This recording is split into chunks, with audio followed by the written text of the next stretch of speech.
It is time for those of you in the Muslim world to stop fighting among yourselves, you Shiites and Sunnis, and also time to stop regarding the Christians, and even more specifically, the Jews, as your enemies. Why? Not least because you have the enemy located in the wrong place. First, the best place to find Satan, let's say, is within. If you think the true enemy is in someone else's heart, then you haven't thought nearly long enough about the darkness within, and you have therefore fallen prey to the most subtle temptation of the ancient demonic spirit. So your best bet on the spiritual warfare front is to make of yourself and your Muslim practice something so admirable that the light shining from your well-constituted psyches and productive, generous, and wise actions is so intense that people convert to your faith from sheer admiration. If I had to bet on one religion as if I were betting on the stock market for the future, you have to bet on Islam. Because Muslims are intolerant. And I'm not saying that disrespectfully, because if you're tolerant of everything, then you stand for nothing. Yeah. Facts. Christians are so tolerant now. You don't believe it. They have gay pastors that I'm not even anti-gay, but if the book says don't have, like, what do you believe in now? If you're tolerant of everything, you stand for nothing. I can walk through London with a t-shirt saying Jesus is gay and nothing will happen to me. If I did the same thing with the Islamic prophet, I'd be dead before I got to the end of the street. Boom. That's how much they believe and respect. And I respect people who stick up for what they believe in. Yeah. It's not even about me believing in it. I respect them because they believe and they will defend. Muslims are the only people who will defend their religion. They will defend their beliefs. They refuse to be mocked. They refuse to be insulted. And I respect that about them. We have a famous hadith in which where we're told that the angel Gabriel came in the form of a man and asked the prophet, "Tell me about faith." And the prophet Muhammad said faith is to believe that there's only one God, and that Muhammad, which includes all the previous messengers, is a messenger of God, to believe in angels, to believe in the books that God has revealed, to believe in the last day, the day of judgment, and to believe in the measuring out of good and evil, that good and evil is part of life. The question was, if I gave you evidence that would satisfy a certain level of probabilistic... No. You say you wouldn't? No, because that isn't how I evaluate the situation. How would you evaluate it? This is the crux. Well, I'm a Muslim enough to have been invited to your mosque. No, you're always invited. No, even if you're not there. but I mean this specifically. I mean this very specifically, you know. I don't think in some sense, this is a very complicated problem. Okay. You know, when people meet me on the street, they'll say things like, I met a couple of Orthodox Jews in New York, and they said to me on the street that they call me rabbi, which was,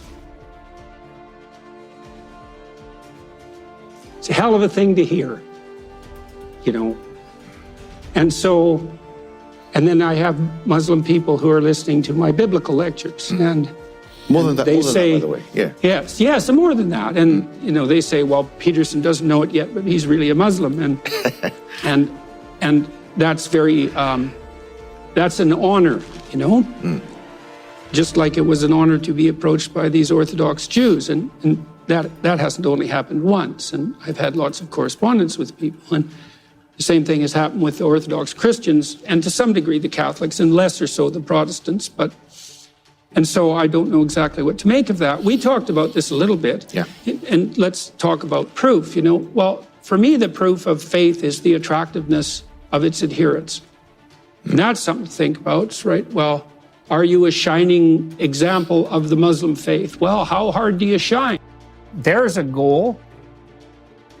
Second, far more unites you with the other people of the book, as your own prophet himself, peace be unto him, forthrightly said, than what divides you. You all believe, for example, in a book. You all believe, for example, in God, and believe that you have an ultimate duty to that God. You are all followers of a prophetic tradition. And that is a tradition that unites the wisdom of the past with the vision and voice of those willing to see and speak truly and lovingly in the present.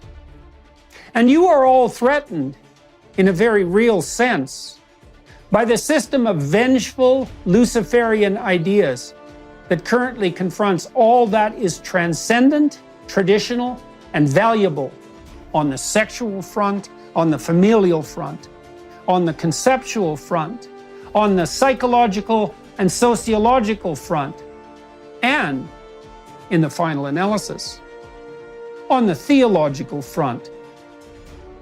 So, how about we all quit squabbling over trinkets and details and face the real problem?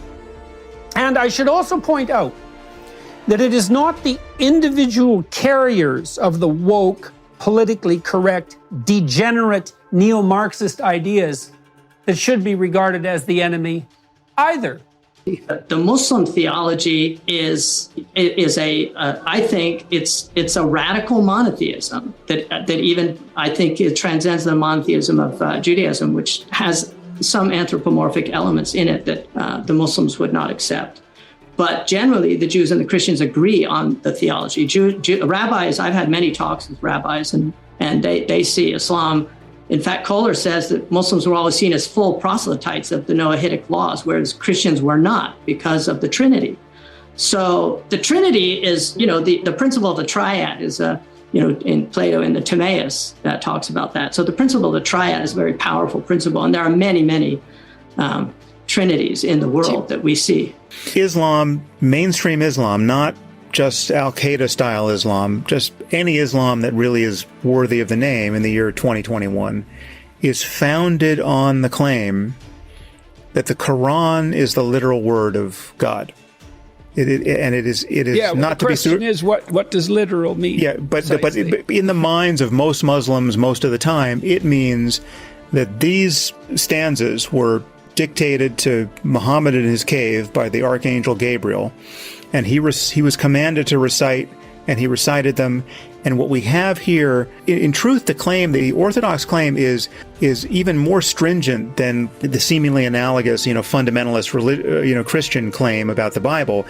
It's not just that the text itself is verbatim what God said. The document itself is, in fact, every instantiation of the physical document is itself the Word of God. It's like there's sort of a double layer of sacredness to it. Well, is the cannot problem, be edited. Is the problem that claim, or is it the problem that the people who purport to understand it claim to be 100% right? Well, no, but the problem is that given that claim, and given the actual contents of the book, what you have is an endless source of divisiveness and conflict.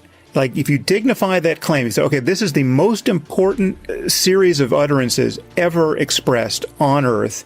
This is it. Let's find out what the creator of the universe wants us to know.